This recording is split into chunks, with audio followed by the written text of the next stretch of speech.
আসসালামু আলাইকুম। সবাইকে স্বাগতম জানাচ্ছি। আমি ইসরাফিল মাসুম। আজকে কথা বলবো কম্পিউটারে ক্যারিয়ার করার জন্য কোন দেশের জন্য কেমন ক্যারিয়ার এবং কিভাবে পড়লে আপনি কোন ক্যারিয়ার করতে পারবেন। তো কম্পিউটারে ক্যারিয়ার তৈরি করার জন্য আপনাকে সর্বপ্রথম যে বিষয়টা দেখতে হবে আপনার জব সেক্টর কোথায় অথবা আপনি কোথায় জব করতে চান। যেটাকে আমি ২ ভাগে বিভক্ত করতে পারি। একটা হচ্ছে ন্যাশনাল লেভেলে আর একটা হচ্ছে ইন্টারন্যাশনাল লেভেলে। এখন ন্যাশনাল লেভেলে যদি আমাদের জব করতে হয় তাহলে আমাদেরকে অবশ্যই খেয়াল রাখতে হবে আমরা কি ধরনের পড়াশোনা করব। ন্যাশনাল লেভেলে যদি আমাদেরকে ক্যারিয়ার করতে হয় তাহলে পড়াশোনার লেভেলটা হবে প্রোগ্রাম বেজ অর্থাৎ ওয়েব বেসড প্রোগ্রামিং এবং আমরা মোবাইল অ্যাপস বেসড প্রোগ্রামিং করতে পারি আমরা ন্যাশনাল বেস যদি ক্যারিয়ার করতে চাই, অথবা আমরা নেটওয়ার্ক এক্সপার্টিস হতে পারি অথবা আইটি এক্সপার্ট।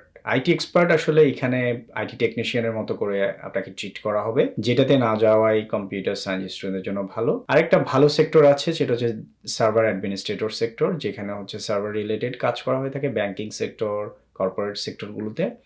তো এই ৩ টা সেক্টর এখন আমি একটু এক্সপ্লেন করব। এই ৩ টা সেক্টর ন্যাশনাল লেভেলে অর্থাৎ দেশের জন্য ক্যারিয়ার কিভাবে করবেন। এখন আসেন শুরুতে প্রোগ্রামিং। প্রোগ্রামিং এর ক্ষেত্রে ওয়েব বেসড প্রোগ্রামিং করতে পারেন আপনি, database, PHP, Laravel like this type of, অথবা ASP.NET, SQL সার্ভার এই টাইপের ওয়েব বেসড আপনি প্রোগ্রামিং করতে পারেন, অথবা আপনি মোবাইল অ্যাপস তৈরি করতে পারেন লাইক অ্যান্ড্রয়েড এবং এখানে সুইফট, আইএসও বা ওই টাইপের। এবং ফাইনালি আপনি যেটা করতে পারেন সেটা হলো আপনি ডেস্কটপ বেস সফটওয়্যার তৈরি করতে পারেন। That's enough for the national base programming career. এবার আসেন আপনাকে যদি সার্ভার বেসড করেন তাহলে এখানে আপনাকে যেটা শিখতে হবে বিভিন্ন ধরনের সার্টিফিকেশন, সার্ভার অ্যাডমিনিস্ট্রেটর সার্টিফিকেশনগুলো পড়াশোনা করতে হবে। লাইক আপনি সার্ভার অ্যাডমিনিস্ট্রেটর বা data centre operation officer like senior executive এই টাইপের ডেটা সেন্টার রিলেটেড আপনি তাদের সার্ভার ইনস্টল করা, সার্ভার কনফিগার করা, বিএম সেট আপ করা, হার্ডওয়্যার কনফিগার থেকে শুরু করে ওভারঅল সার্ভার অ্যাডমিনিস্ট্রেটরের কাজগুলো আপনি করতে পারেন। দেন এবার আমি যদি আরেকটু অ্যাডভান্সে যাই সেটা হচ্ছে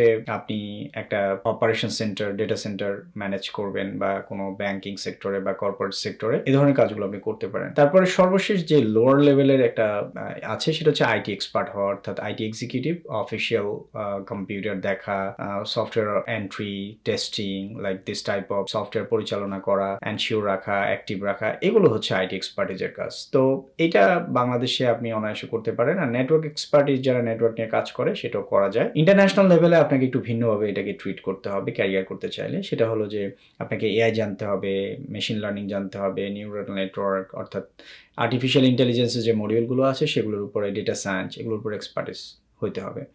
এটা আপনি ভালো প্রোগ্রামিং, অ্যাডভান্স লেভেলে যেই এআই বেস প্রোগ্রামিং ল্যাঙ্গুয়েজগুলো আছে সেগুলোর উপরে আপনাকে পড়তে হবে। থিওরি বেস যেই এটার অ্যালগোরিদমগুলো কিভাবে কাজ করে এটার উপরে পড়াশোনা করতে হবে।